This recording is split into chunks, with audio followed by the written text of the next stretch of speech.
Lichens are a rather unique group that are often included in the fungi and also elsewhere. By definition, a lichen is a symbiosis between an algae and a fungus, where the algae provides nutrients to the fungus, and the fungus provides a substrate and a place that the algae can live outside of a very aquatic type environment. Lichens tend to be excellent indicators of atmospheric quality. Now what this means is they are quite sensitive to pollutants, which means if you've got a lot of pollutants around you don't find lichens. If you don't have atmospheric pollutants, now that doesn't include pollen or anything like that.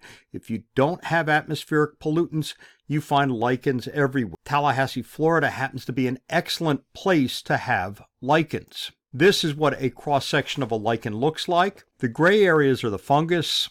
The green areas are the algae, and you can see how they're intermingled in here in order to be able to produce this structure that looks like it's multicellular, but it's the symbiosis between the two. Over here we've got a picture of what we call some crustose type lichens or follicose type lichens, and these are growing on a plastic surface. They're somewhat out of the sun, but they still do require sunlight, and they come in many different formats. This was growing on a crepe myrtle, and it's a lichen. Now this looks multicellular, and this almost looks like a moss or something like that, but it's actually a lichen. This is what you call reindeer moss or something like it. This happens to grow in Florida, and it is terrestrial, and it's a lichen. It's not a moss, it's not a vascular plant, it's a lichen. So lichens are very interesting because they are very important symbiosis between a fungus and an algae.